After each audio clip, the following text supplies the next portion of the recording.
Hey folks, rinimt here, and welcome to Livber, Smoke and Mirrors. This is taking part in the Choose Wisely Festival 2025, taking place from December 8th through the 15th. So go check out the festival. Bunch of cool games on there. This is a hidden gem on there, so let's dive in. Unfortunately, there's not controller support. I do prefer controller support, but let's go. I see her in my dreams. Her and that house on the edge of a cliff. There's a path at the end of that path. Everything changed after reading that letter. The one bearing her name, my old love, Lilith. 5 years ago, on the dark night, they took her from that house, executed her for black alchemy.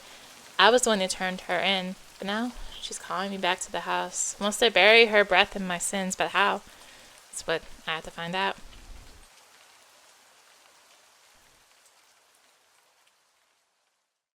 Act 1. Welcome home, my love.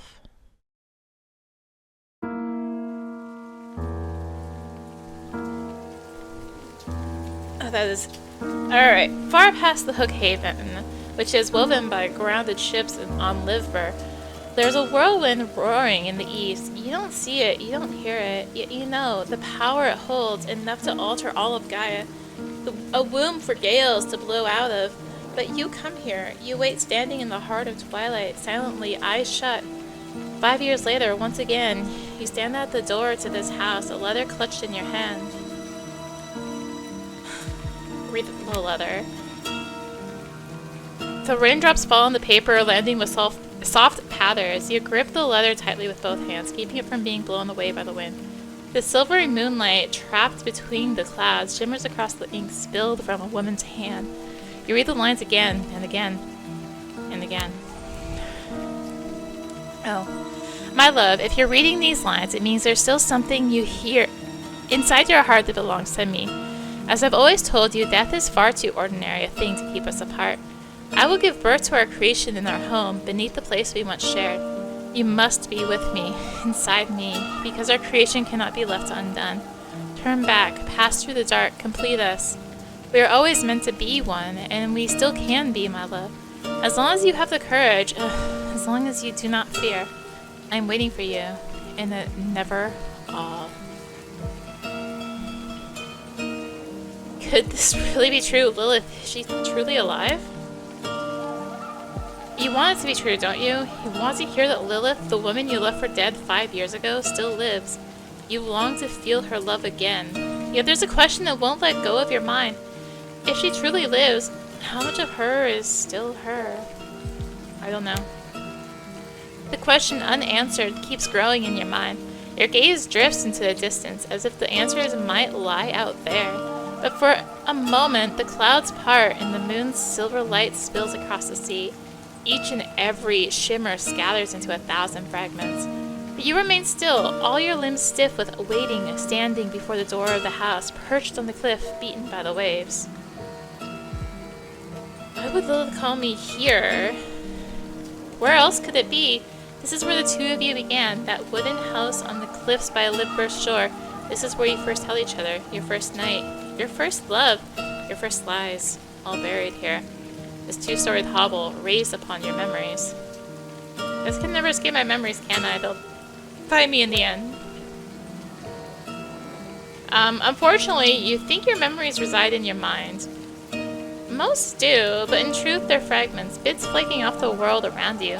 Carried by the wind, rain, sun, pale moonlight, they slowly gather around you. They mix with the air you breathe. They seep into your body and carry you somewhere else, truly carry you. They keep doing it until you're convinced you've moved on. He's saying I never really left this place. These questions still have no meaning, and neither do the answers, but in time they will. You shouldn't stay out in the rain any longer. Knock. Meow. Just as your hand reaches the door, you hear Yel's voice from behind the threshold, the winged Bacter Kuti, who never truly leaves you and never truly belonged to you. Her white fur glows as if soaked in light, not rain. She spreads her wings and leaps softly toward you. Landing at your feet, she shakes the droplets from her coat. Then she sits back on her hind legs, head tilted, amber eyes watching you with curiosity. I'll consider the pet. You pet Yale. Yes, the CEO approved of that. Chief Eating Officer. Yale gently brushes her head against your feet, then she stops before the door. She looks up at it. With a soft stroke, she traces the doorframe with her paw. Then she turns her amber eyes to you. I hope you'll still be here when I return, my friend. The wind falls silent for a moment. You hear the waves of the sea easing in the distance. Far, far away, the flash of a lightning strike blinds you. The thunder never reaches your ears. The raindrops hang, weightless in midair. Yale glances at you one last time and spreads her wings. Then leaps into the shadows between the rocks. Your fate embraces you. The door creaks open, but even you don't know what it is you hope to see, do you? Your guilt has chased you all the way here, and at last your sins have caught you.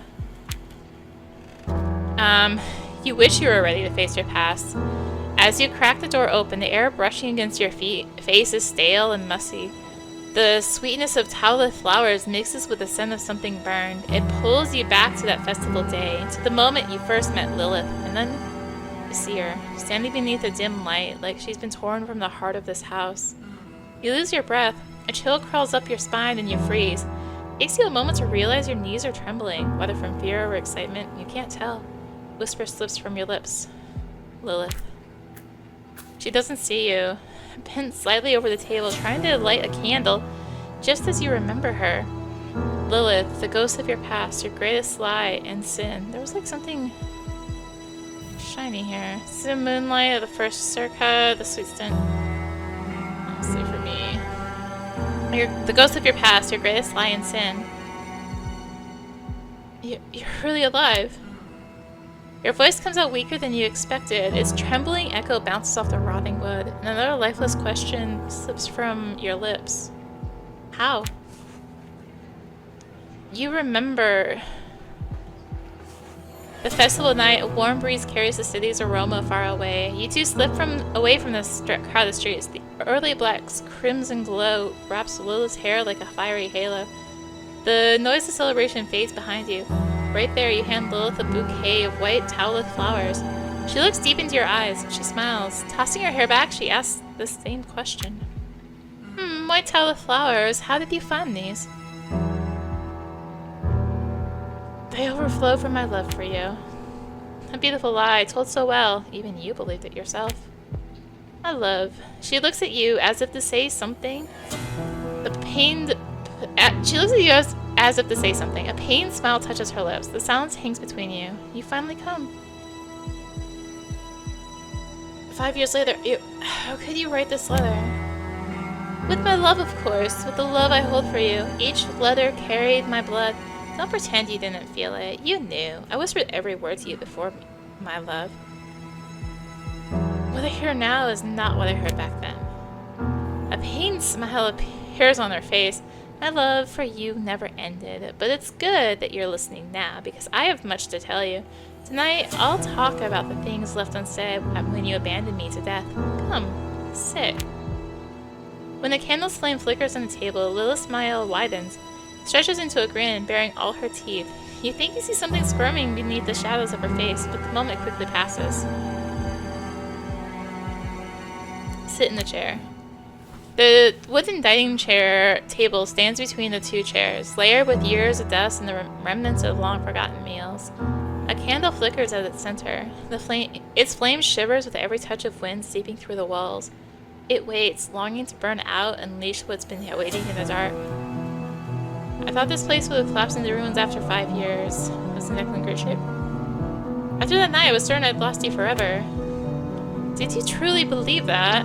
I could leave behind those sketches across dozens of pages, faded and worn, no longer bearing any trace of what they once were, and bleed to the never all, my love? No, we'll do this together, just as I told you. Come, let's eat. I think you'll enjoy it. Yes, that's exactly what she had said that the night you left her to die. Came back.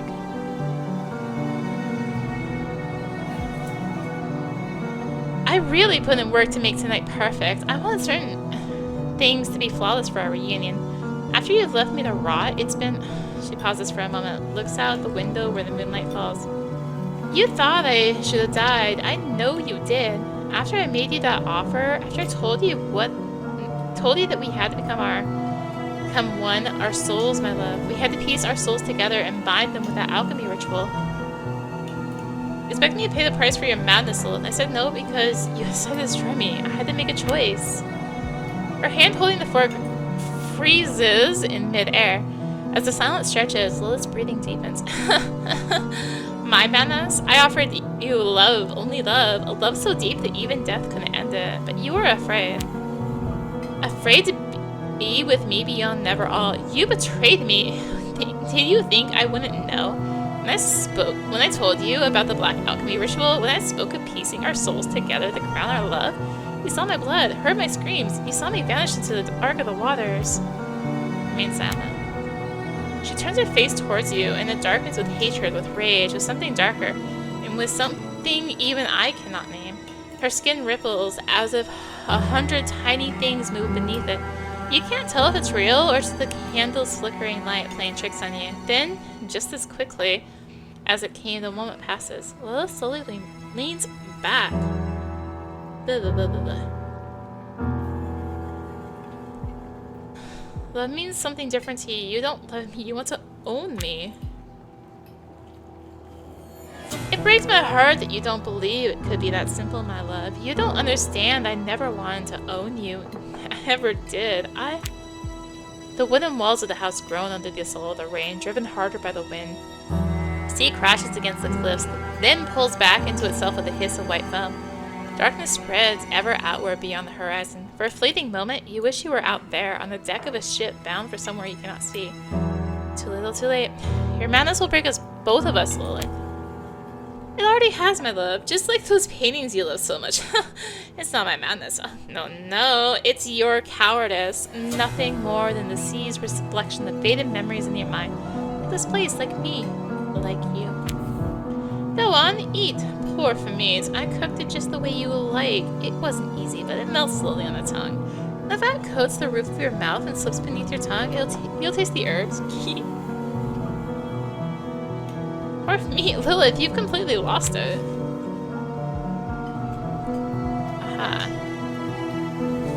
After the festival where we first met, and that first night when you told me you loved me, we saw a porf, remember? It was magnificent. Its mane was long and beautiful. You remember, don't you, my love? Sacred Emmer and Cardia, known to live in herds. Afterwards, we went to get something to eat. I couldn't stop thinking about it. You were mesmerized by that creature. You kept going on about how beautiful it was, how bright its mane shone, how proud it stood. Did you really think I could tolerate that, my love? The first night we met, we didn't eat anything, Lilith. No! She slams her hands on the table, leaning forward. Her face contorts with rage. Her eyes wide and unblinking bore into you, burning with intensity. No, that's exactly what we ate. You told me how much you loved me. We'd never be apart. Do you remember what else you said? I said it didn't matter that you came from a different class. That's what you said, isn't it? I remember how your mother looked at me the first time we met. Like I was a disgusting insect, or worse, a Bacta. If I wasn't born a noble in Cardia, I was nothing to her, and you didn't stand by me. Lilith doesn't take her eyes off you. Every emotion she makes to cut the pork meat with her fork shakes her entire body. Her head tilts slightly, the candlelight slipping through her crimson hair. Silky strands swing gently back and forth. Your gaze shifts downward. You realize she's not slicing the meat on her plate, but pressing the blade into her own forefinger with all her strength, blood mixing into the meat below. Lilith, your thumb, what are you doing? Oh, what am I? I love, it's so sweet of you to worry about me. It's just a moment of distraction, that's all. When you're here, everything else disappears. All my worries, my fear, my pain. This is the price of loving you.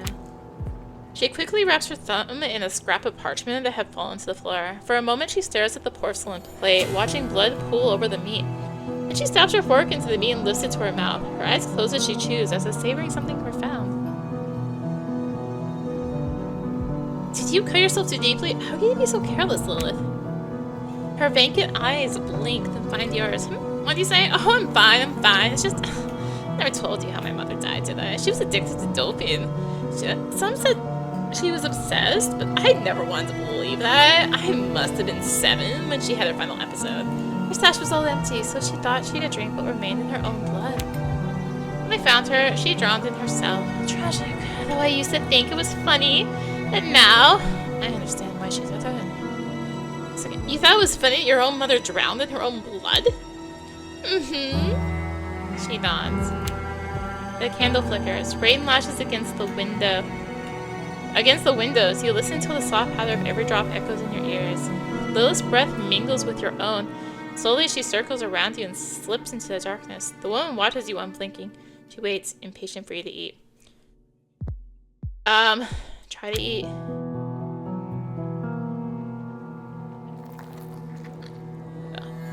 As you sink your fork into the meat on your plate, you realize your hands are trembling. The pork meat still seems to be writhing.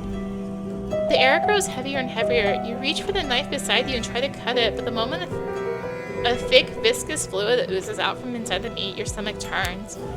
I put my love into it. Her eyes lock onto you, waiting for your reaction. Don't eat. You're hungry, my love. Did you think I couldn't see that? You're starving for love, for affection, for tenderness, for unity. Everything is right here in front of us. Your memories, your drawings, your straw papers, yourself, these bodies of ours, this house. We have to go beyond all of it. Beyond of it all. We have to go beyond of it all? Beyond all of it. You need to eat. I won't do it. You deny it, just like you always do. Just like you always do. You refuse to see how much I love you. Then maybe another one. Prepare with even greater love. I don't want another one. You think you have a choice? In the end, the union we're destined for will rise above everything, my love. Just like our creation. I mean, we didn't create anything we couldn't have. You believe that, but if we had loved each other enough, we could have. Much earlier, I mean. Don't worry, my love. I filled the role you left behind. This is impossible, but that's exactly why you're so curious. Even when your body resists, deep in your heart, you feel the sweet thrill of being able to create something, whatever that creation is. What have you done, Lilith? The thing you dreamed of but never wanted, dared to want. The grand unification, the crystal path that will carry us beyond the never all. The true meaning of being together, my love. Come on, let me show you. The rain lashes harder against the windows. Lightning flashes briefly illuminating the paintings hanging on the walls. Each one looks freshly painted, wet and glistening. Your eyes drift to the pork meat on the table. The bloody flesh writhes almost imperceptibly. Guess it's too late for everything now, isn't it? I'm afraid so. Too little, too late. A warm smile spreads across her face. It's the same warm smile she wore years ago, the very first time you saw her at the festival. And then that moment passes. She reaches out her hand towards you. Don't take her hand. There's no need to deny it anymore. You're trying to reverse the current, trying to rewrite your memories. It's futile. Everything will happen as it's meant to. She approaches you slowly. She takes your arm, forcing you to your feet. Your body obeys Lilith against your will. You feel her body pressing close. You're being pulled along. Without looking away from you for a single instant, she leads you through the rooms until at last, she steps in front of the basement door. She unlocks it. A rush of cold, damp air and the foul stench of things that should long ago have died strikes your face. Look at Lilith. As you step across the threshold, you glance back at Lilith. The woman's crazed eyes look like they're about to burst from her skull as she stares at you. Her skin cracks open, peeling away with a pus-soaked texture. You reflexively try to recoil, and the darkness wraps its hand around you. I fall.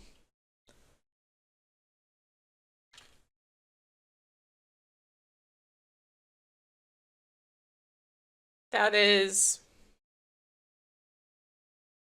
I'm not even gonna try. I'm gonna butcher it. I would butcher it, so I'm not even gonna try.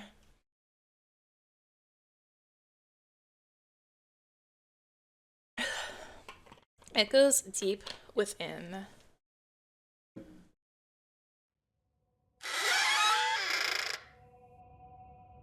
In the dark. Is there... I don't remember stretching this far to the end. Blue light. Why does it feel so familiar? In the dark, you pause a moment. Your mind strains to grasp what this is.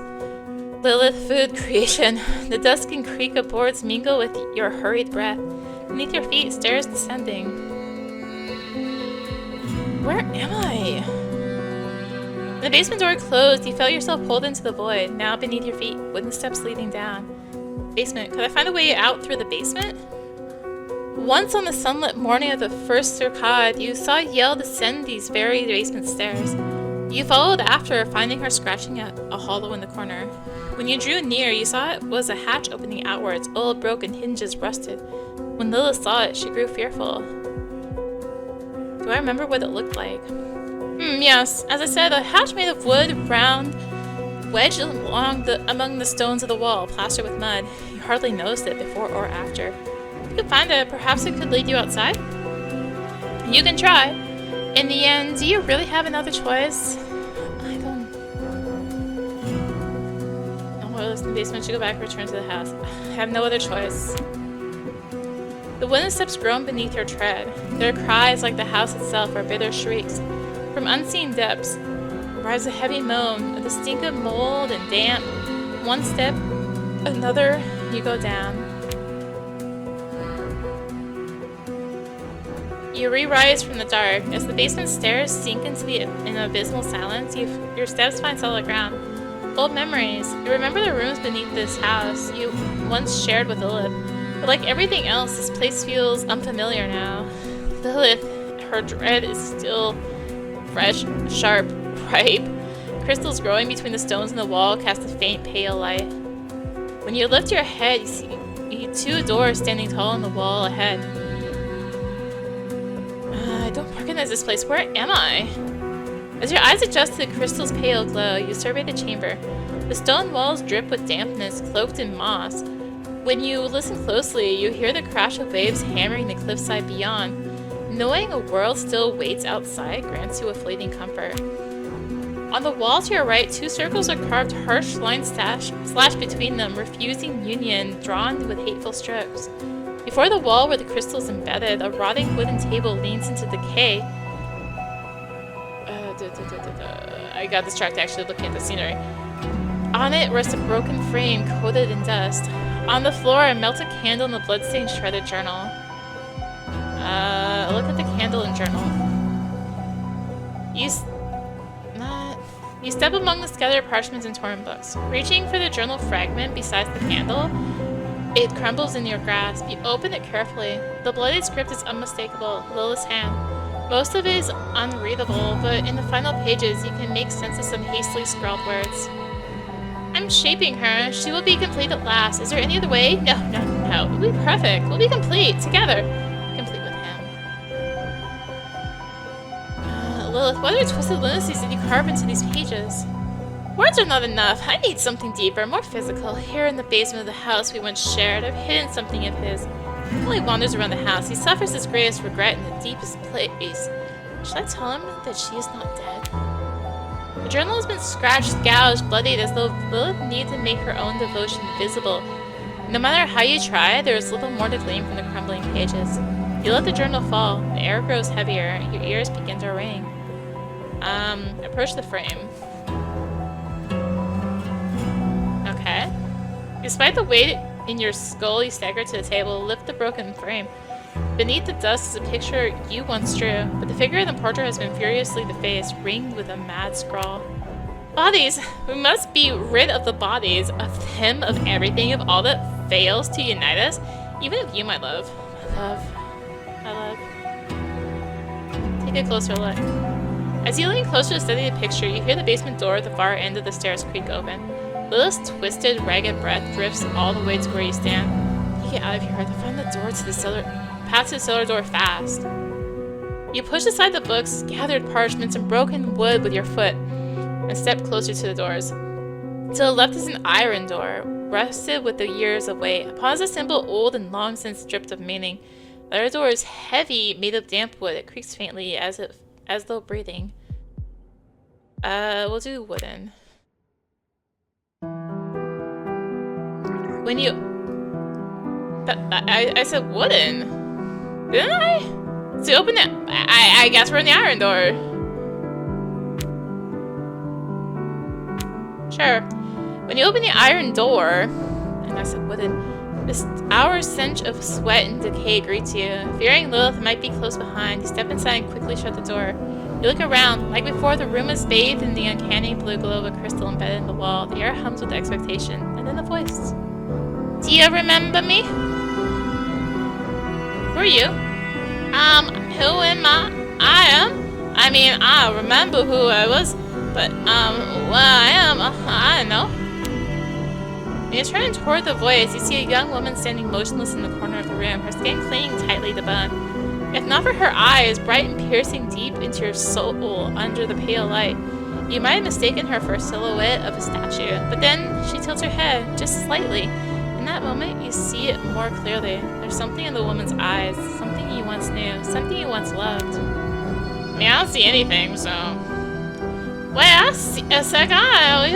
Finally! She made me from back into the...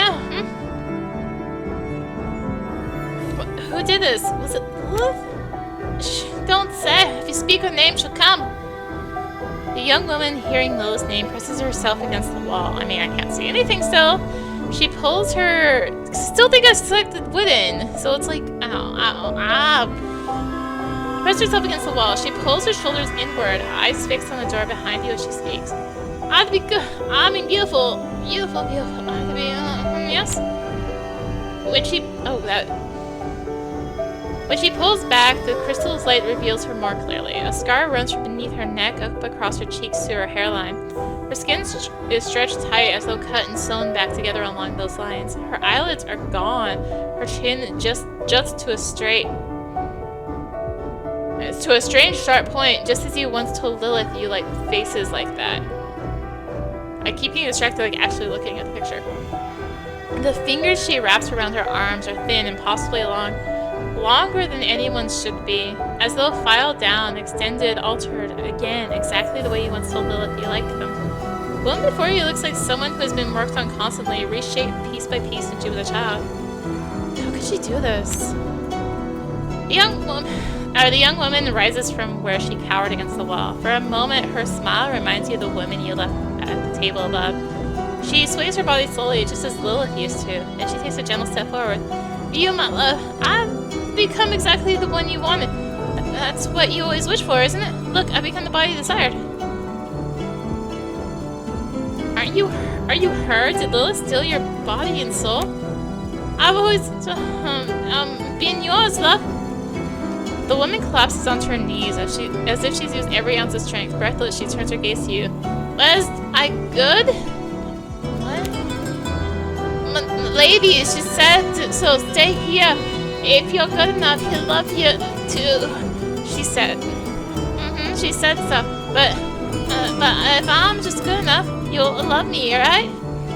She tilts her head and looks at you. The sharpness of her chin casts an unsettling shadow in the darkness. You're not the one I love. I shouldn't have let her do this to you. The thing you're staring into isn't Lilith. It's just an empty shell, a twisted reflection stripped of free will, an uncanny amalgam where fragments of the young woman have somehow tangled with the essence she poured into it. In that moment, a crushing wave of pity floods your entire being. But you can't tell who it's for. The woman looking at you with desperate hope, Lilith, or yourself.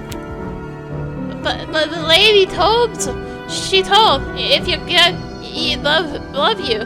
I failed and I ain't good. Never. She's the one who told you that, isn't she? She turned you into this, into something she wanted to be herself.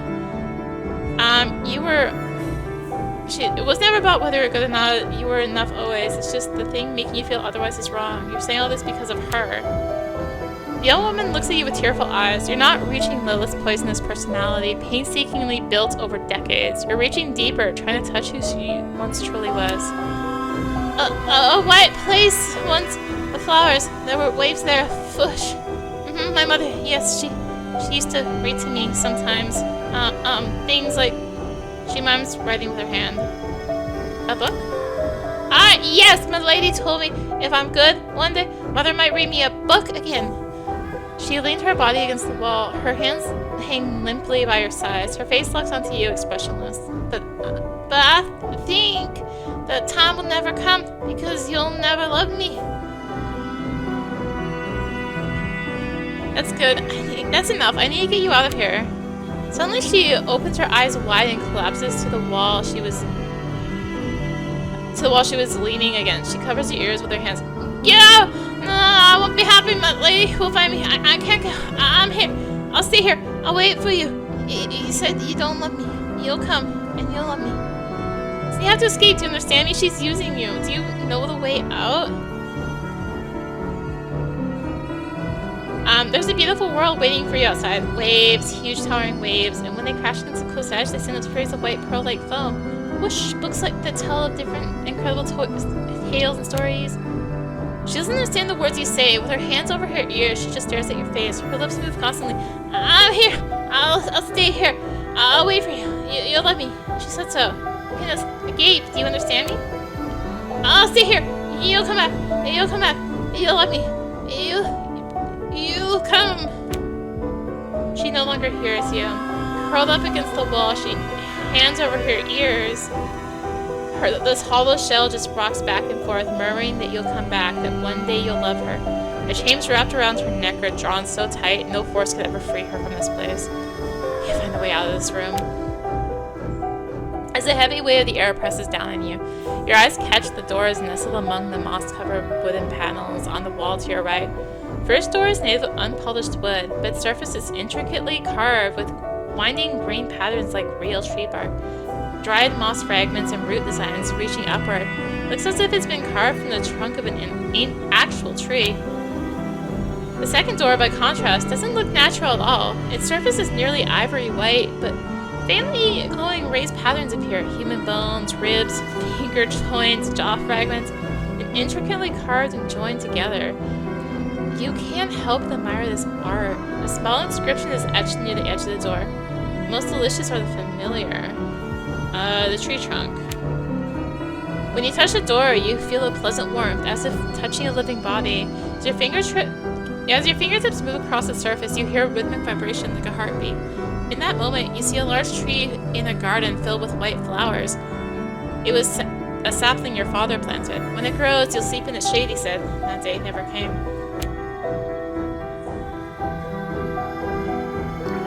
When you push the door ajar, the stifling silence of the empty room makes the rush of blood in your ears louder.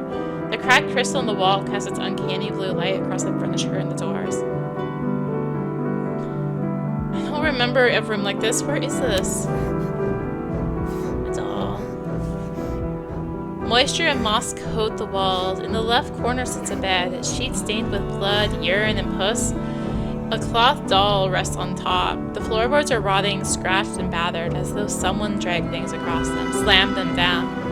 Against the far wall stands a rusted metal table, its surface littered with mirror shards. Before it lies a collapsed chair, its legs bent. Brown stains cover it so completely that you can no longer guess its original color. The right doll belonged to a young woman from the other room? The doll is in shambles, stained with black blotches, its eyes long since gouged out. One arm dangles loose. Its fabric looks like it's been torn open and stitched back together again and again in different places. The padding that once gave its head shape has been entirely removed. Patches of mismatched cloth are sewn haphazardly across its body. Lying lifeless on the bed, the right doll is a reflection, a crude replica of the woman murmuring to herself by the wall. Maybe it would be better if it stayed by the door. You'll come back. The woman muttering at the foot of the door turns her eyes towards you for a brief moment. When she takes the doll in her trembling hands, her rambling ceases. You feel that she wants to thank you, but apparently she forgot those kind of words a very long time ago. Smile and nod. You turn your gaze back to the room. Beneath the crystal's light, the metal table gleams faintly. On the far wall, two doors catch your attention. Like the moss-covered walls, they are too tinged with an unsettling shade of green. Must be something on the table. As you step closer, you realize the glimmer isn't from the table, but from the shards strewn across it. The rightful place is the frame hung on the wall. In the blue light, your gaze turns to the frame. Its edges so meticulously carved, they seem almost ready to move. The glass, once whole, has burst outward from the center as though something inside has tried to break free. On the lower corner of the table, dried, bloody fingerprints remain. Examine. Whose fingerprints are these? The table has a metal surface, scratched, dented, and gouged repeatedly, but neither the marks nor the dried, bloodstained fingerprints catch your attention. When you crouch beneath the table, you notice the layers of deeply scratched words. If we are beautiful, we will be loved. If we are beautiful, we will be loved. Beautiful. One of these scratchings is still... Damn. When you trace one of the words with your finger, a bead of fresh blood wells up at your fingertip. Clearly the young woman wrote these not long ago. Perhaps even moments before you entered, she had been here writing them again. You have seen everything. Time to move on and find a way out. You turn towards the doors. One looks old at first. Its wood is dark brown, fading to gray in places, cracked and mildewed with time. There's no visible handle, only a notch in the frame, worn smooth, not by force, but by habit. The other is newer by comparison, but it's not the honest kind of new, more like something rotten, polished, and presented as good as new. Its wood is pale, grainless, unnatural. In its center sits a silver knob.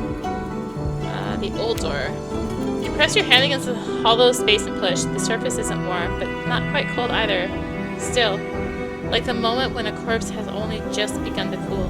Like the remnant of an existence once lived, then abandoned. The tips of your fingers snag lightly on the wood splinters, just like the times when as a child, you ran your hands over the emissive boxes while hiding at your mother's alchemy table. Just like the life you had before her death, and before you bore the weight of that responsibility. You open the door. Ugh. Hydration. Good.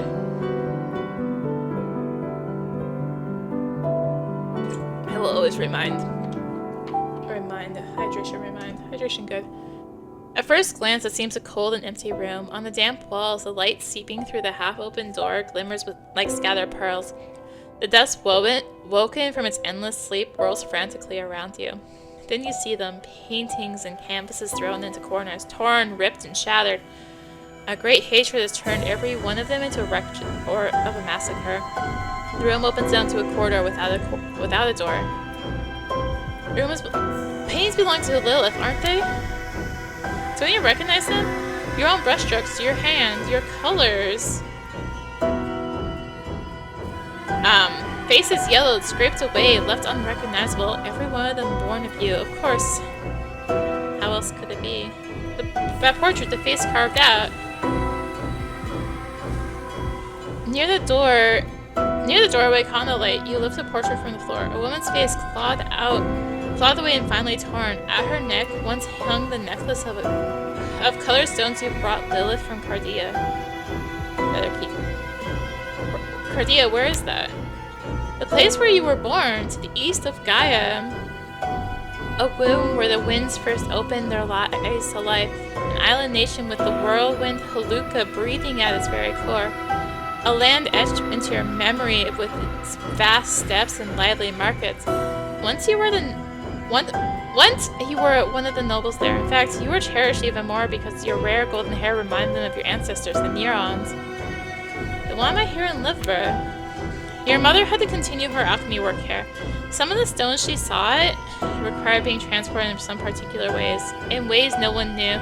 That's why you left your noble life behind and came to this dark and lawless place. Was that work really? Maybe I should never have come here in the first place. It's a little too late. You can't mourn the life that ended on the last night you spent with Lilith. What last night? The night Lilith prepared that black alchemy ritual she believed would merge your souls.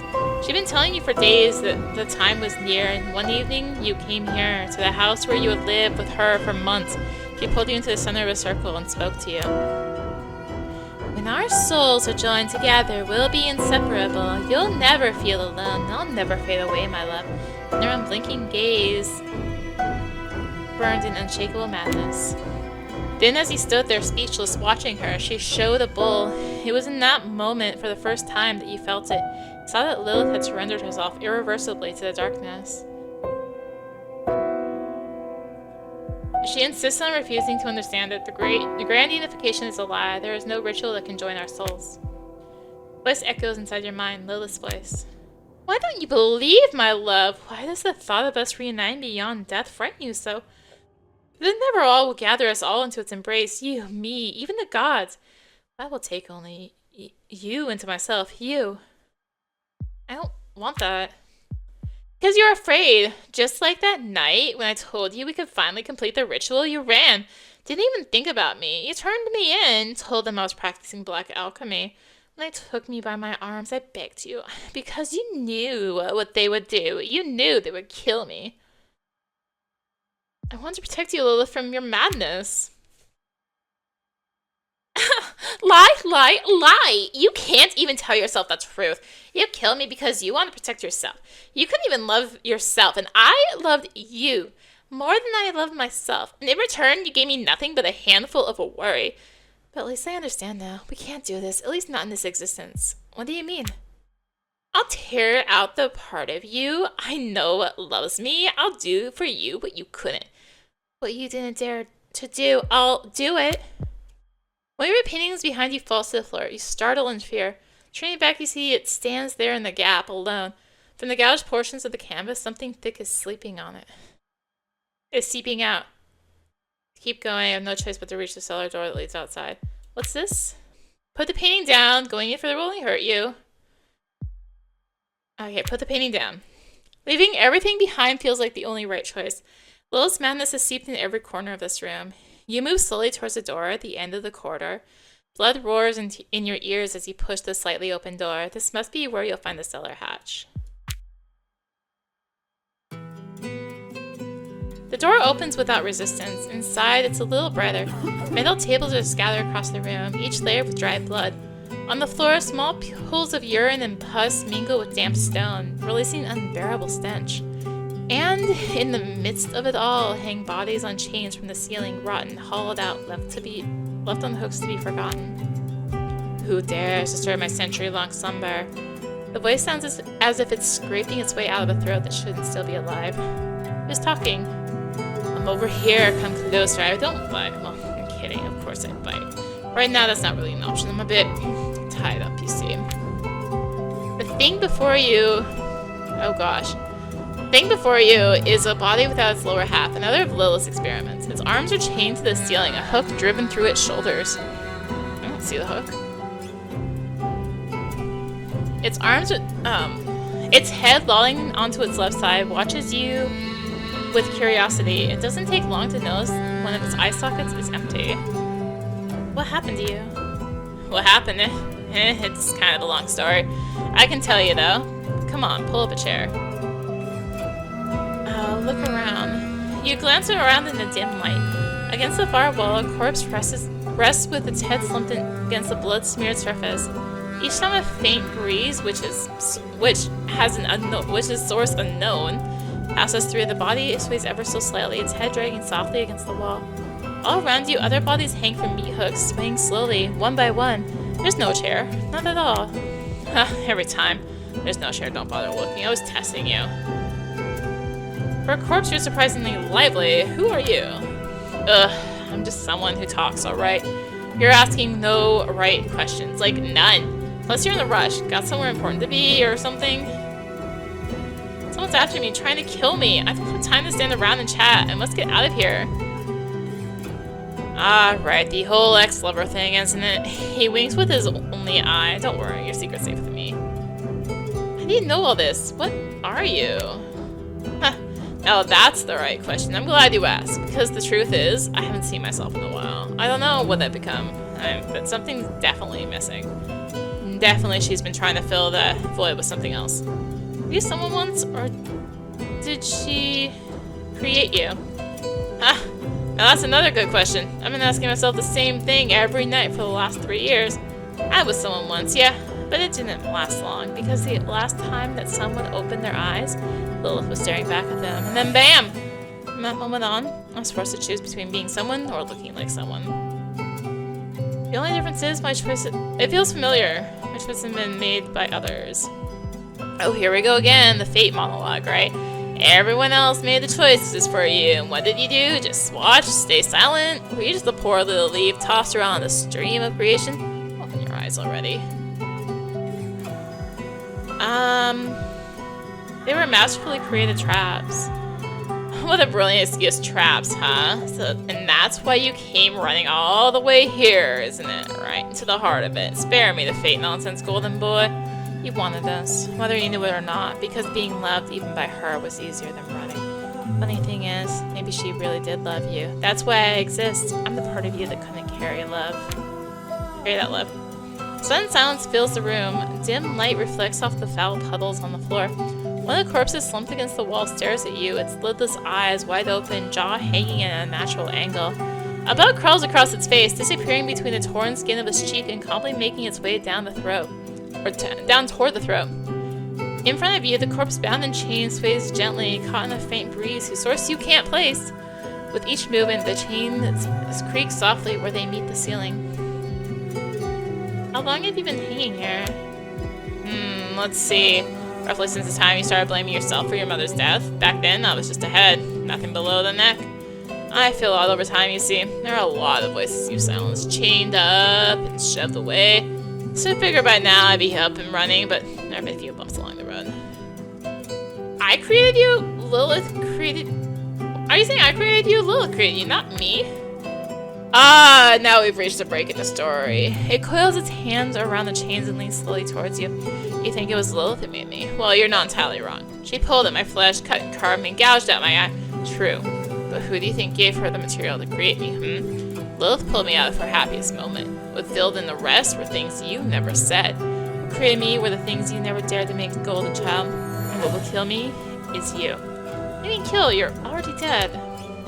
Well now, that one was new. Didn't know you could break my heart like that. Come closer, let me show you what's been keeping me alive. We're not moving. Come closer, golden boy. I'm not gonna hurt you. We're on the same side after all. Can I trust you? Guess not. But you don't really have a choice, do you? Still, I did show you my chains, and you know who I am. That should earn me at least a little trust, don't you think? Now come closer, let's get this over with. Alright then, here we go. Hold out your palm a little more. Yes, do not drop it. I really hate this part. As you stand directly in front of the corpse, the stench becomes almost unbearable. Inside his empty eye socket, you catch a faint glimmer, something shimmering. Then the body starts to retch and convulse. He grips his chains tightly as something thick rises up his throat. At last, a dark reddish fluid oozes from his mouth, and he vomits onto your outstretched hand. A mouthful of thick, warm bile fills your open palm, but within that heavy heat, there's something there. Ugh, damn, give me a second to catch my breath. Oh, never easy coughing up the thing Lilith stuff inside me. Here you go, golden boy. Pretty sure this belongs to you. What's that? A crystal, unformed, still translucent, something you once said when you truly believed you loved Lilith. A memory, your greatest joy, and your greatest lie. Feelings clung to Lilith. She took it, turned it into a ritual, shaped it, and made it into something else. Which memory is this? You watch as the corpse's breast slows, the single eye sunken into its skull begins to dim, fading softly. A faint, genuine smile forms across its face. It can no longer speak. Look at the crystal. As you wipe your hand clean, a round, translucent crystal is revealed. Veins pulse across its surface with a blue energy, throbbing like a living tissue. Inside the orb, a vision takes shape. You feel Lilith's warm body against yours, the softness of her lips pressing into you, her fingers threading through your hair, her breath, hot and immediate. Is it supposed to be intimate or immediate? Against your neck. Your body trembles, you're biting, tearing, devouring each other, consuming until nothing remains between you. In that moment, you're whole, truly complete. Your bodies dissolve into one another, and you touch the essence at the core of Lilith's being. Then, with your lips pressed to hers, you begin to speak. I will never let you go. Crystal shatters in your hand, a sharp flash, and then thousands of tiny fragments scatter the room. The corpse before you slips free from its chains, crashing into the pool of fetid, pus-laced water. One last effort, he turns his face toward you.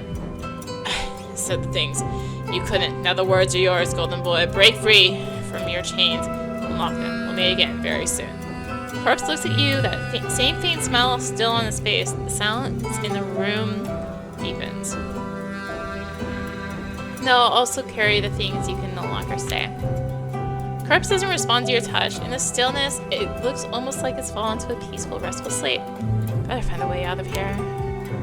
First door is sealed with rusted chains, but the chains aren't locked together. They merely hang there as if trying to hold something back and failed. The other door stands ajar. Beyond it, nothing but darkness. No light, no life. The ajar door. As you draw closer, the stench hits you harder, so foul it turns your stomach. Beyond the gap, there is no light, no sound, no life, and yet, as you near the door, you begin to feel something. A smile from your face you don't know, a name you've never heard, yet somehow remember. There's a longing there, vast, unspeakable, older than words, and deeper than memory. Just checking.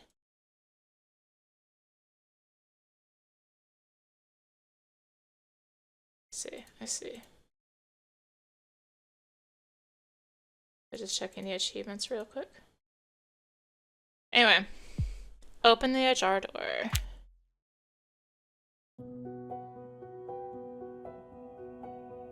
The rusted hinges wail as the door creaks open. In the shadows of the chamber beyond, you feel something waiting for you. A cold bead of sweat trails from your nape down your back. The light behind you is weak, yet just strong enough to pierce the smothering darkness. But this pale glow shows you only what you were never meant to see. It's too late to go back. And then, at that moment, your foot sinks into something soft, yet threaded with something hard. You do not want to turn your head. Believe me, you do not want to see what rides beneath your step. What was it I stepped on? Alright, thinking what could be worse than talking corpses or young women experimented on, you lower your gaze. Beneath your feet lies a crushed face. With your step, you've ground rotten, liquefied eyes, cartilage, and skull into pulp with tremendous force. Around your heel, fragments of teeth and jawbone jut out like white pearls. In the eye sockets and ears, you see insects scurrying around. What is this place? What remains of you, Lilith's experiments that went wrong while she tried to create you? Those who could not bear their silence nor their chained-up thoughts. There's so many of them. These bodies, each one of them was someone, wasn't it? Don't ascribe a personality to them. That will only make things harder for you. They're just leftovers, heaps of flesh, rotten things without a soul. What matters is us. We must get out of here. It's not that simple. This corpse, who was it? A meaningless detail. We don't have time to dwell on it, with a light seeping out from beneath the door directly across the room. Stop narrating and answer me! Freak. The name of the one slumped against the wall was Kellen. Long ago, in a distant, wild nation, after his beloved Porf, the Porf he loved more than himself was shot by a pompous noble dandy. He abandoned his duty and swore vengeance. That vow carried him all the way here. Satisfied now? You keep moving. What about that one? Listen to me, you piece of meat. I'm the one keeping you on your feet in this burned-out, piss-stinking house. The one stopping you from curling up like a fetus in madness, alright? Now use your brain and get to the door. But no, I won't do anything just because you say so. I suppose we can, I'm not doing this because you say so. I'm doing it to get out of here. Yes, good. Let's continue. You carefully make your way through the dead bodies. None of them are in any state to rise and grab you, but you're not about to take that risk. Step by step, you draw closer to the door. With each step, it comes a little nearer. I can't see a thing. It doesn't matter. You don't need to see. There's nothing here that can harm you now. Just a handful of bloated corpses. Simply do as I say. Step a little more to the left. Must reach the door and must get out of here. Exactly. Keep breathing. There's nothing rubbing against your foot or grabbing you by the ankle. Don't look down. Focus on the door in front of you. Alright, moving forward step by step. Stay calm. Get out of here. Despite all the horror and fear, you start moving. With each step, the door draws closer. It feels as if the room itself is shrinking, urging you to reach it. Just a little more. The moment you stretch out your hand, you open the door. Don't look back. Open the door. This is the best for you. You open the door. What greets you is neither the whisper of the dead nor darkness. It's a warm room lit by amber tones, filled with a pleasant scent. Familiar scent. Notes of phenolin dance with the resinous breath of lucerne. For a moment, your nose stings and your eyes well up. You know that smell. Story must be told, I know. know you knew that. Right in front of you stands an old wooden table. Scattered pages lie around it, along with the small alembics and chemical traces. And someone is there, a woman, a very old woman. Her golden hair, streaked with gray, is tied up in a bun at the back of her head. At the hearth built into the wall, she stirs something inside a glass bowl. She doesn't seem to notice you. Slip inside quietly and watch what she's doing. You step inside carefully and quietly. The old woman's hunchback is turned towards you. From the counter, just to the left of the hearth, she takes a powder and adds it to the mixture. A hiss rises from the glass bowl. The woman waits, then lets out a sigh. Not quite right, not quite right. Another method, another dissolution. If Lilith wants this to work, the missing piece must be found. What's she trying to do? Some kind of mixture. Judging by the ingredients, advanced chemical formulas. Bottles of Newton and Dopin sit on the counter, but the real matter isn't on the counter. Look at the floor. What's on the floor? Some kind of a circle. It looks like a map inscribed with alchemical formulas and symbols. Map of what? You can't tell. Even for you, this is an advanced alchemical formula. Maybe if you see what the woman is stirring, you could figure out something. What are you doing here? Her hand, reaching for a powder aside, holds in midair. The imagery of her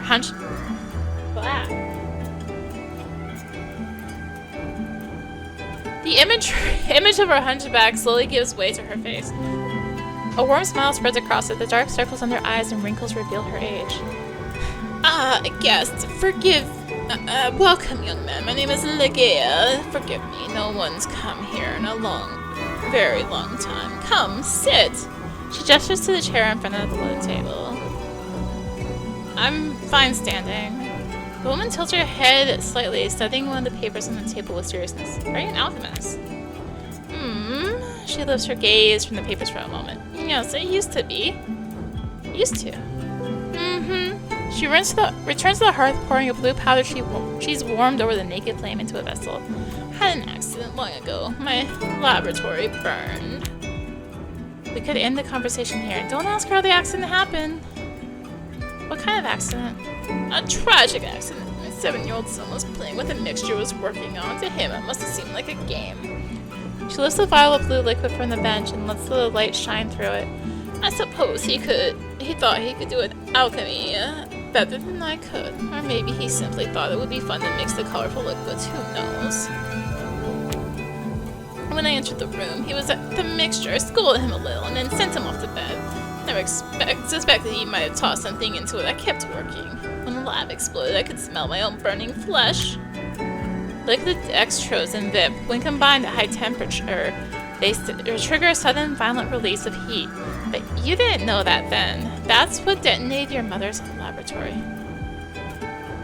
Wait a second, wait.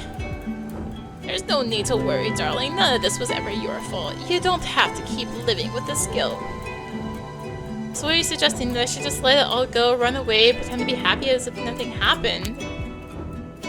That's the most sensible thing you've said so far. We need to escape. It's not a bad idea at all. Ask her where the cellar hatch is. Haven't we seen enough death and corpses for one day?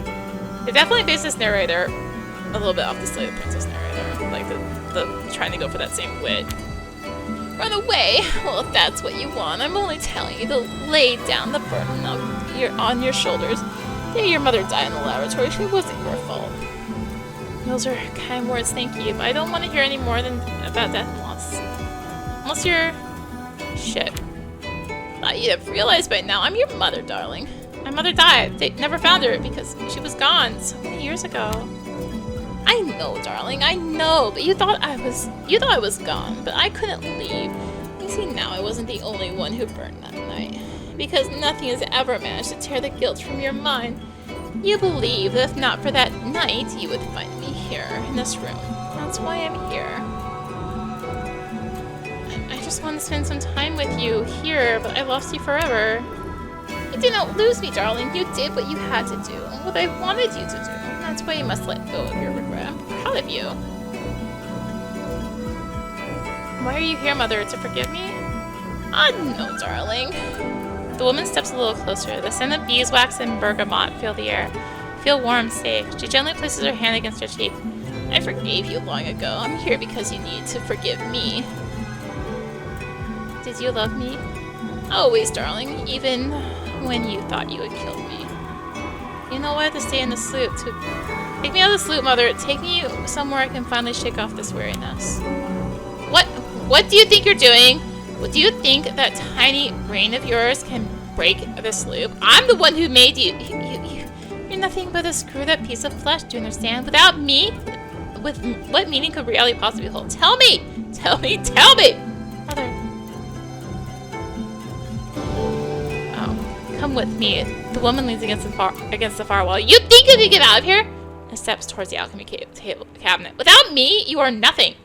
When I open this door, I don't know what will be waiting for you on the other side, darling, but I know you'll overcome it. Your mother places a gentle kiss on your cheek, where a tear has just rolled down. No, I won't allow this!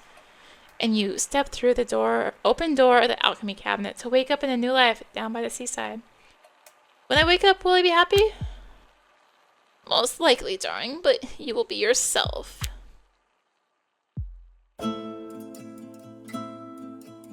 When I came to against the wall, the pain in my skull was unbearable. It must have been another foul dream. Do I remember what dream it was? Mother, she was working at something in the basement, but she wasn't dead. My head, of course she was. Long before, yet Lilith again, always her. Who else could it have been? My love, Lilith? Sit up and look around. Yes, I mean to have woken up. Water trickles from the ceiling again. Moonlight. Must be midnight or thereabouts. House is collapsing 5 years. Dust and decay. I'm hungry. Is there anything to eat? Past the toppled chairs around the dining table. Plates still rest upon it. White porcelain. Now layer with only dust falling from the beams above. What's that sound? Lilith? Go to the kitchen. The kitchen's empty. Cockroaches scatter across the counter. Am I hungry? Not truly. What was desire meant to feel like? There's nothing here. I killed Lilith. Did that voice coming from inside? Lauren turned to the living room. The same floorboard groans beneath me. Is it my guilt that weighs it down? The window's shattered. Did I do that? Likely. Doors lie toppled. One leg of the table sags, ready to snap. What was that noise? Lilith, is that you? Basement door. Board cracks beneath my step, rot everywhere. I drag my feet as I move inward. Does the sound from here? Empty, hollow. What was here? Ah, yes, the door. Of course, the door where I killed Lilith. Did the sound come from within? Lilith. Her love was madness, and I knew it would be the death of me. And terror drove me. I fled. I knew she would never lose her hold. Thus, I had but one path. I had to be free of her. I could not do it. No. What was that? Who speaks? Lilith, is it you? Go down. There were paintings watching over these stairs. Beautiful ones, Lilith and I together. Now nothing remains. Nothing at all. Basement door. Boards creak everywhere, splintering, falling. The plaster has fallen from the walls, exposing what's beneath. This is it. Yes. Here they took her after I betrayed her. They seized her arms and dragged her away. First they cut out her tongue so she could conjure no alchemy again. Lilith, is that you? Open the door. Darkness. The stairs have long since crumbled. She told me herself. This is where they carried her out. They took her. They cut off her limbs so she would never walk again. Tell me, love, are you calling to me? Where are you? Go down. A blue light. Where could it be coming from? This is a basement with one room. Damp stones covered in moss. She had drawn a circle here. She had stood at its center. When they took her, they flayed her face. No one would ever recognize her again. My love? Lilith? The blue light shimmers over your wet clothes, right, and the salty water of the sea drips down from where you were thrown. Your hands are severed. Coagulated blood pools black at your feet. The flayed pieces of your face hang, oozing pus. Your Lilith's eyes stare at me. I have to kiss her. Her arms sway like pendulums, limp at her side. Still she stands. I step closer. I fasten my lips to hers, cold as the sea, bitter with salt. Her raw flesh trembles. Her mouth unfurls, and from its ruin spills black ichor. Streams into me, drowning me. But where are you going, Lilith? Was it you who called me, my love? Where are you? Upstairs. All your memories will slowly melt away like tears in the rain.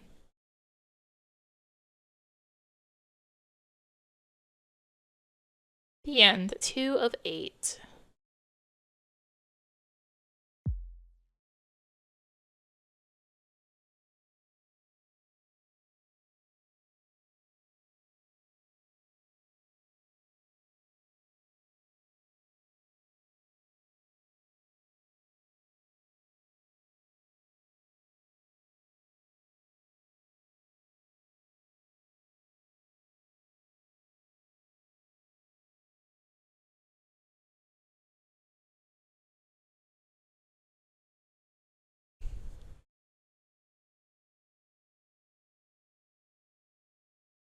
Narrative map? Okay, so this is like shows you all the different ways you could have gone.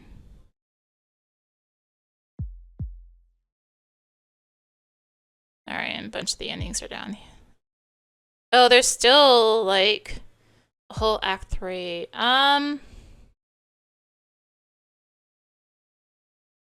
I don't know why it's showing. Block the feast.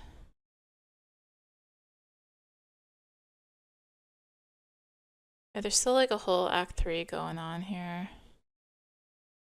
If I go here, how does this work?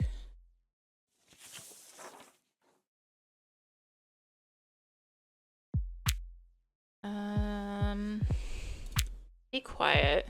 It's like wholly quiet. Move a little closer. Woman. A warm smile spread across her face. Welcome, young man. Only want to see what you're doing. I didn't mean to frighten you.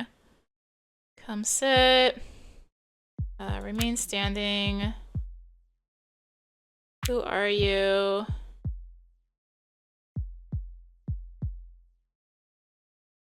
And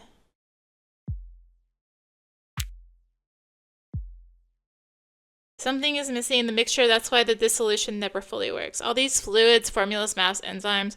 Something's going wrong. As if something. You mean Lilith? Someone else, someone who wanders from room to room trying to cleanse herself of her past. Or maybe someone who as a child tampered with a mother's formula. How could you possibly know about my mother's death?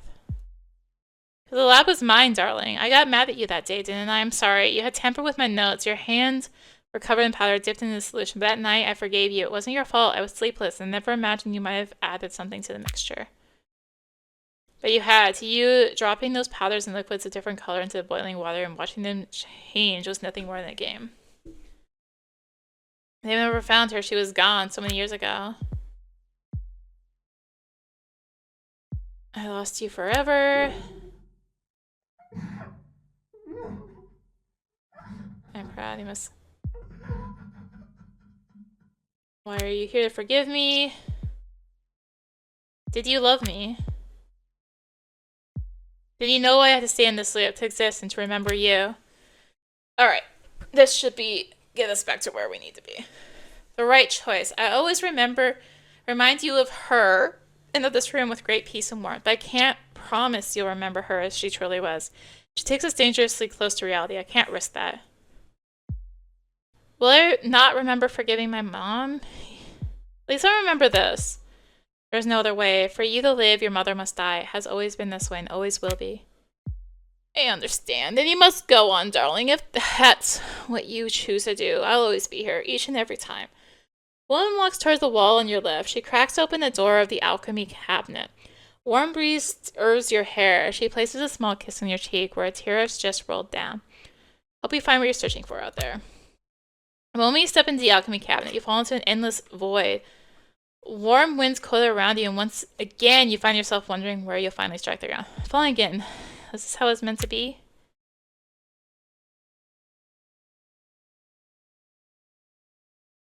Alright.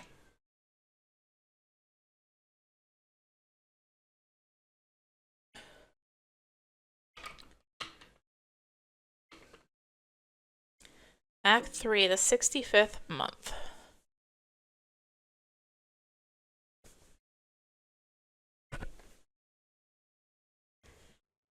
Now, in your uninterrupted fall, a metallic taste burns in your throat. Blood and rust mingle with the air you breathe. Beneath your hands, there is a damp warmth, as though something has come alive. Where am I? The beginning of your salvation, and of course, the end of all things. Do you see it? You climb now. Your nails are clawing at the rotten boards. Yet beneath them, some things writhe. In the darkness, there a pale light flickers. The light that will grant you freedom. For the story to end, for you to awaken, you need one final crescendo. You think you are moving forward. You think the story has forced this upon you, but do not despair. It was never about choices. Then what? It was about letting go. Even the things to let go of, I choose. Do you understand? You believe you choose, yet slowly, simply, you let go of the path you tread. Do not look ahead. First, you let go of the road stretching behind you. When you climb, you let go of the descent. For your own life, you let go of Lilith. And when you have let go of every other possibility, the only option left is the one you merely believe you chose. I have no will, it's all what? Fate? Oh no, not quite the opposite. Measure the road you walk is defined by what you let go. The greater what you let go, it's a little weird, the more meaningful your path becomes. When what you have left behind rises at your back, and their shadows fall before you, you see more clearly what must be done. Just as when you feared Lilith most, you loved her all the more. What is it I must do? Move forward. Let go of more this house, your obsessions, your terror, and the darkness. Move towards the light that shimmers ahead, so that the burning sun beating upon the back of your will may be shaded forever, and there at last only you will remain. Move. You crawl across rotting boards that resemble... Oh, hey, that actually does work on the controller. The little mouse. You crawl across rotting boards that resemble living flesh. The pale light in the darkness grows ever stronger. At last, its edge takes the form of an arched doorway. Pass through. As you cross the threshold, the light sears your eyes, and then you find yourself inside the house. Again, the house where you once waited in the rain at the door, where Lilith insisted you eat, where you believed your memories alone kept standing. This is not that house. This is the remnants of it. Everything is paler, grayer. The cracked walls have partly collapsed, their beams jutting out like bones from a broken limb. The windows quiver like taut skin. And right before you, upon the table, bathed in silvery moonlight, lies a body. Around it in the chairs sit three figures. Three familiar people, a young woman, a corpse cut below the waist, and an old woman. You? Ah, right on time. Come on then, golden boy, come. We have to find this part for you. What are you doing here, and who's out on the table? We thought you'd recognize. Look, won't you look? I think I know who lies upon the table. Who? Lilith. Bullseye, golden boy, spot on. Knowing you would come, we saved the finest part for you. Her hurt. My mother, what have you done to her? What did we do? Oh no, golden boy, we did nothing. She was here when we came. We were only hungry. Thought we might eat a piece for each of us, if you see what I mean. I don't understand. This never-ending search in the depths of meaning and memory hasn't always been what pulled you along. The answer you seek waits upon the plates before them. Get closer. The young woman's plate. Your eyes drift to the young woman's plate. Upon it lies a thin, bloody strip of skin, folded, carefully placed. Seems you never seen me. She pushes the strip of skin towards you. But this is your face, right? I think so. My face, my body changed so much. I don't know what's me anymore. Or what's mine anymore. How do others know you? With trembling hands, you take the folded skin she offers. It is heavier than you expected and still warm. You slowly unfold it. It resembles a mask, peeled from Lilith's face. Empty sockets stare back at you. I couldn't love you as you were. I'm sorry. The young woman reaches out her hands. Her long, skeletal fingers graze yours. When you notice her curious gaze, you see a strip of skin drooping from her hairline, as though another face lies atop her own. And a mask, peeled like the one in your hand, yet crudely set back onto her skin. The lady doesn't need an apology. Yours, I do? Mine? You slowly raise your hand to your own face. When your fingers brush past your temple, you feel it, a protrusion, a line, a stitch, a mask wrapping from your brow to your chin. Your breath falters. You've always torn off other people's faces, haven't you? What about your own? What's happening? You run your fingers along the edges of the stitches, trying to find a tiny gap to slip your nail into. It doesn't hurt, yet for the first time you feel it. The thing covering your face is real. There's a face upon your face. I need to take it off. Now you see, I guess. You pull at the edge. As you do, a sickening sound rises, like flesh and bone screaming together. Then you realize the scream comes from your own throat.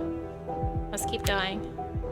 As you pull the skin away, your sight clears. The pressure around your throat eases. You cry from pain or relief. You can't tell.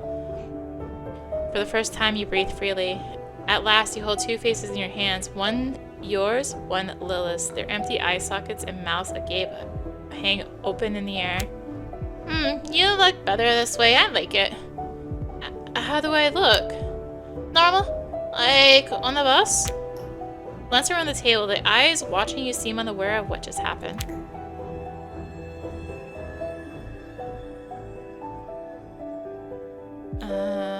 You step back. You think it is over, but it's not. It cannot, for another still awaits you. Look at the man's plate. And in your face that you detach, you feel the faint stir of the breeze. Yes, you feel it, as though the weight of your sins has had ease, as if such a thing were ever possible. A drop of the blood slides down your chin as your gaze falls to the plate before the man. Amidst the clotted gore rests a tongue, no longer where it belongs. We had another part in mind for you, but it seems Lilith left nothing unsaid. Unlike you, would you? He jerks his chin towards the tongue on his plate.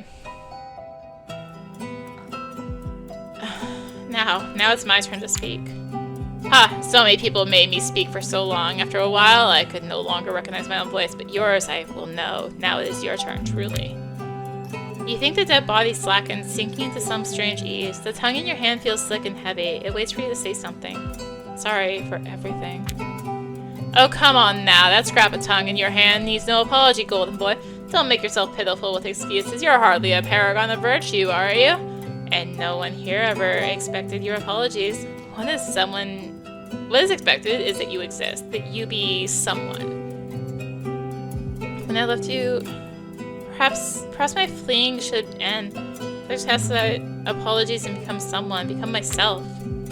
Chains spilled at the man's feet clatter softly. Their sound echoes through the rotting walls and falls before you. Come closer, golden boy. Come closer and tell us when you truly are yourself. What will you say? I won't carry anymore. Step closer and unbind the chains clasping his wrists. You approach. The man cut off at the waist. It's twisted at in his chair, a black sludge dripping from where his stomach should be, down into the seat and then the floor. His eyes never leave yours. Chains biting into his decayed wrists are rusted. A small pin holds it all together. To pull it free, you must grip it with both hands. You always fled, and this time it seems you caught me, golden boy.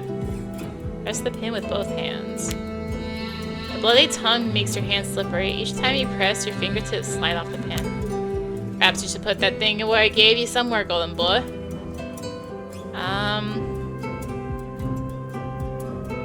You're right. Let's place it beside the plate. Well, you know, might as well put it back where it belongs. Where? Back to its place, of course, into someone's mouth, and the mouth of someone special. Very well. You see Lilith lying on the table beside you. In her flayed face, Lilith's eyes gaze up at the broken ceiling. Moonlight veils her features in the gray shroud. You part her jaw. First, you press down the section of her throat where the vocal cords lie, blood slick and trembling beneath your fingers. Then slowly, you set the tongue back in place. Black fluid seeps from her mouth, trailing from the corners of her lips to her ears. At least now her face seems a little more natural, more complete. Within you, love and horror bloom at once. Very well then, back to these chains. I will free you of this burden. After wiping your hand clean on your shirt, you press down the pin with all your strength. At first, nothing. The metal, frozen in place for decades, refuses to move. Then you feel a faint shift. You press harder, and with reluctant creak, the rusted pin comes free. The chains drop into the dust. There, for the first time, you spoke as yourself, golden boy. Glance at the people at the table. When you turn your gaze back to the table, the women are watching you with calm, indifferent faces. The rotten boards creak as if braced. From the broken ceiling, a few drops of rain fall into your face. Was that all? Each fragment takes its time to settle into place. What you fled from now stands directly before you, dissolved, fractured, torn apart, and ruined. Was it always meant to be this way? Will it always remain so? I saw Lilith transformed into something different, a creature perhaps, or perhaps she'd always been so. Something you told yourself time and again. It was always easier to blame her, easier than turning inward and facing yourself. Now you must prove whether you're worthy of salvation or not. What now? Tell me, narrate or whatever. Let this torment end. Moonlight spills through the fractured roof, and abysmal silence fills the room. You no longer believe those gathered around the table even breathe. Lilith's body lies there, still as stone. No, not quite. The boards, the glass, the scattered things around you strain, awaiting. All this horror, all the questions, all the hatred. It was all to bring me here, wasn't it? So I could see you like this. Step towards the door. When you look at... Hi? Why do you scroll all the way past? When you look at Lilith one last time, the floorboards beneath you creak softly. The moment you realize you're clinging against your will to a memory you wish you'd let go of, you feel aimless. 5 years ago, you could never be sure whether the lover you reported after the black alchemy ritual had lived or died. Now the answer is clear. She waits with the tongue you set back in place and with her flayed face gleaming under the moonlight. I know, my child. You must know when to let go. She's not waiting for you. Every time you read that letter, you kept her alive.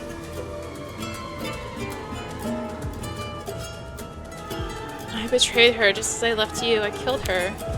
You're absolutely right. You know exactly what would happen when they took Lilith that night. You keep saying that night. Which night?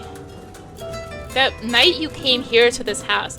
The place where Lilith's growing, obsessive idea had taken root. The place where you saw her for the last time. She told you about the black alchemy ritual. You were to die and then reunite within the grand unification. Your bodies would perish and your souls would intertwine. You were afraid, and you reported her for performing an unauthorized act of alchemy. They captured Lilith. Truths don't turn into forgiveness within the cocoon of time. For your actions to find meaning, it isn't that simple, my child, but at least you tried. Perhaps...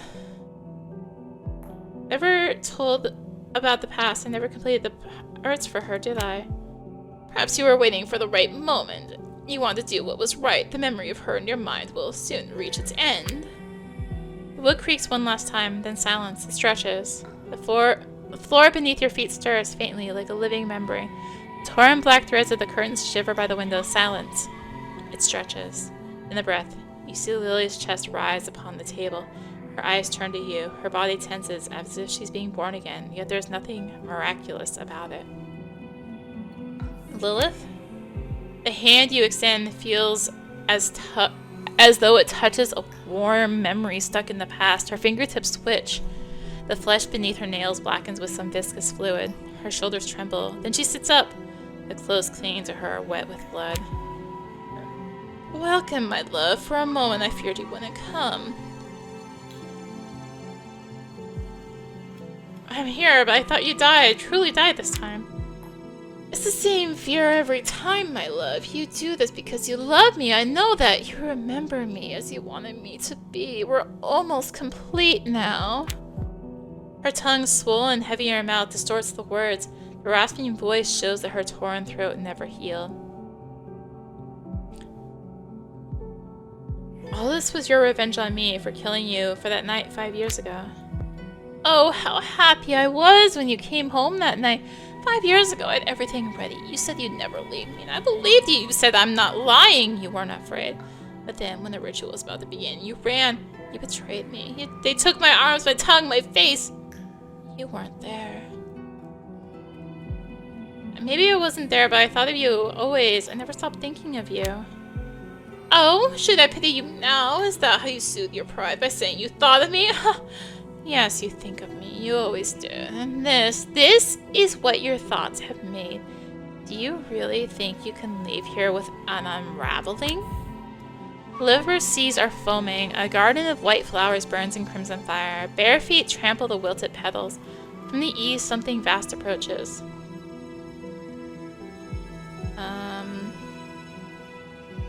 It wasn't always like this. At the beginning, I truly loved you until you fell into madness trapped inside your obsessions. Madness, huh? That's exactly what you feared. But it was you who fed my obsession. My madness grew from you. I always loved you, despite you. Look what it's made of me. I never wanted this for you.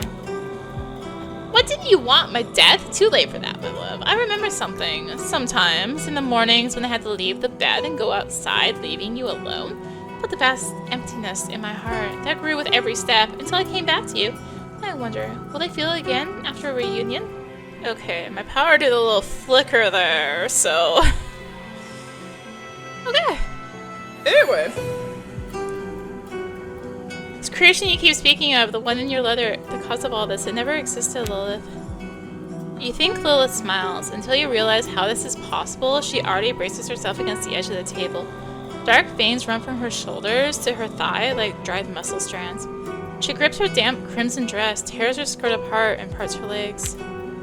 Welcome home, my love, to your first and final home, inside me. All this was your revenge. It always was, wasn't it? No, it was my love for you. Moonlight spills over Lilith, who sits on the table with her legs spread apart. Her lidless eyes do not leave you, her half-lit face in pure horror. In between your thighs, something flickers in the view and vanishes. A smoke, gray, black, seeps out from between her legs, thick and viscous like sludge. The wind ceases. Something crawls into the world. Lilith's rage for you is taking form. Rage. No. Her love. That's what she called it. You heard her too. It's love. A love beyond the borders of the material world. Love so magnificent. The smoke coils upwards. A newborn storm. A whirlwind that surrounds you, fills the room. A metallic taste coats your tongue. Your breath shortens. Lilith's love begins to fill you. Yes. Your vision darkens. You feel it, don't you? And in the end, a voice. Tell me, my love, when we speak of this, there will be no turning back. So tell me, do you wish to remember your past or to see the truth? I want to see the truth.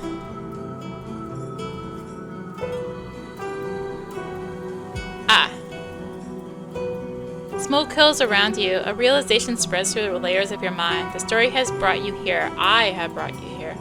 Through the fine cracks in the smoke, you see the roof caved in, plaster fallen from the walls, windows long shattered. Rain drips from the hole above and strikes your face. From somewhere unseen, you hear Lilith's voice. You were alone here, my love. For 65 months, you've been alone. Since they took me, your conscience has never let you leave. You always knew the truth. It was to finish what you started, the ritual of black alchemy. Now you see, yes, my love. You remember the pieces, don't you? The name, the blood, and the word. Well, I must see the truth now. The name first. I know who I am. Must know who I am. Elbeck. It was the first weeks of your 65-month solitude, only days after they took me. I asked you for a name. You gave mine first. Then you signed your own on the witness paper. Claimed to have seen me perform unauthorized alchemy. The guards told you that you could see me one last time before I died. Told them there was no need. Smoke thickens, heavy and suffocating. From the other side, you hear Lilith's voice. Yes, you were afraid, weren't you? You were not virtuous enough to see me one last time, to say that you really love me. Now speak my name, confess it. My name is Elbeck, and I killed you because I avoided my virtue and I was afraid. You see the smoke take shape before you, coalescing into a silhouette. The ritual is progressing. From beneath the mist, something slides across the floor toward your feet. Metal scraping softly. You recognize it. Lilith's dinner knife. The grand unification will unite us, my love. There, we all will be together. Now seal your name with your conscience. Spill your blood to the end. Shedding it will free me from my conscience's torment, then let my blood run. Let your blood gather at your knees like the sea itself, just like the edge of the cliff you could never let yourself fall from. 2 years later, your steps had carried you back to that cliff's edge. You'll go guilt heavier than ever before. There wasn't a single night you didn't see me in your dreams. But you couldn't find the courage to let yourself fall with the rain. Killing yourself would have taken more courage than killing another.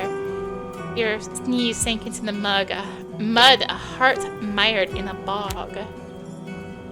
Blood drips from your fingertips. Your fingers grow numb. The warm, slick fluid from both wrists pulls on the floors. Your legs weaken. To sink to your knees, the knife slips from your hand and clatters to the ground. Through the mist, Lilith approaches, her face, her body. She seems to have left all that horror behind, just as you first saw her. Lilith. The house creaks and groans around you, crazed. Kneeling, you struggle to steady your breath, a rasp rising from your chest. Sweat soaks your back, the wind makes your skin shiver. Oh, Lilith smiles. It's a gentle, merciful smile. There's a piece of paper in her hand. As she leans down to pick up the knife, she places the paper in your palm. And by the end, your madness took hold of you. By the end of those 65 months, you convinced yourself I couldn't be dead. You clung to that fragile hope because it was all you had left. Poor Elbic, everything lost, rotted, or faded within that house. You drew it all on those yellow papers. To remember, to keep your memories alive, because what else did you have left but memories? You kept drawing again and again, but all those moments whose originals had long been lost. And then you wrote a letter. From my mouth to yourself, you summoned yourself back here, even though you had never truly left. Your mind needed to believe it. You didn't send a letter. Am I written from beyond death? Those would not be my words. You wrote it yourself. It's true. You needed to believe it to step through the door. Just the blood from your wrist seeping into the leather. The thing that ended everything, the thing that began it all. Don't worry. There's nothing to fear. This is not an ending. This is never an ending. This is not death. We'll begin again. Anew. What? Give me the letter you sent yourself. I'll tuck it into your pocket. Perhaps where we're going, you'll need this bloodstained thing. When you cut your wrist that deep, you can't move your fingers anymore. I suppose I'll have to complete the last step of the ritual for you. The smoke rises thick and heavy like the fluid that once spilled from Lilith's throat. It wraps around you. You stand within the storm. Your memories whirl through your mind, shattering against the fragments of your awareness. Each breaks apart, merging and separating until nothing remains but the black smoke. In the midst of nowhere, you stand alone, and at last your body dissolves. It's happening.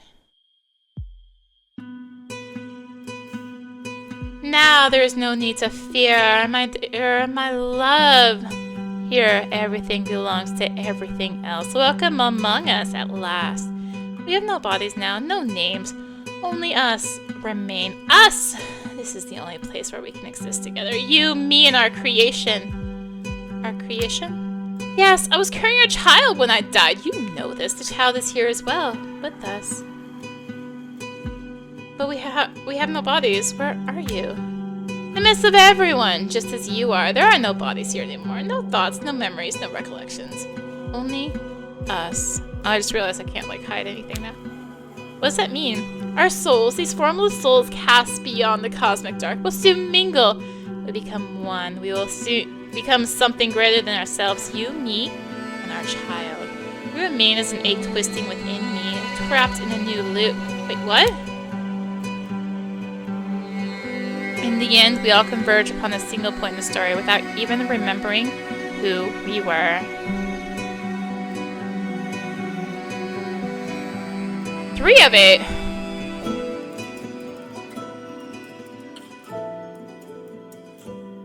We'll go with 3 of 8. It's 2 endings. We'll just run again now.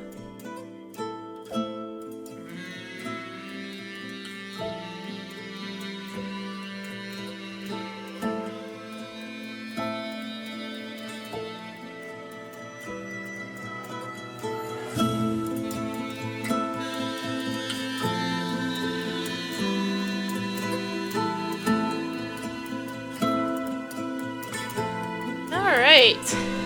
Well, that's a couple endings of Livber here. So we look at the map now. What? It's kind of weird that it's saying that 2 of 8 is locked, even though we definitely got it, right? That's weird. Because 3 of 8 is not showing locked here. I can click it, like I can all the others. That might have unlocked. Right? Oh, 8 had to be off of the past to remember. Not the... Anyway, that was Livber Smoke in the Mirrors. So there is a little bonus thing here. Streamer code Meow rinimt. I'm Yell the Cat, the studio's CEO, Chief Eating Officer. Thank you for taking the time to play Livber Smoke in the Mirrors. Consider this a big meow of gratitude. I hope Lilith's madness managed to give you a proper chill. Some moments even made my own first in on them. Every question about the demo or full release and everything, this would be better if idea is worth its weight in premium cat food to me. Share your thoughts with my humans, sorry, the dev team, and they'll jot down every word. Can't reach them? Drop me a meow at blah blah blah blah blah. I'll lap up every word between my nap sessions. Your support keeps both my humans motivated and my food bowl full. Thanks again, have a good time. Did it reset my settings? It definitely didn't have it up that high, so anyway, so definitely turned it down. Anywho, that was Livber Smoke and Mirrors. A couple endings. If you want to get more yourself, go buy the game and work through them yourself. Again, as I said at the start, this is taking part in Choose Wisely 2025 from December 8th through 15th. And yeah, a bunch of cool games on there, including this, bunch of various demos, full games, sneak peeks, etc. So go check that out. Link for that is in the description along with link to the game. And thank you all for watching. If you enjoyed the video, consider tossing a like, comment, subscribe, maybe click the bell for notifications.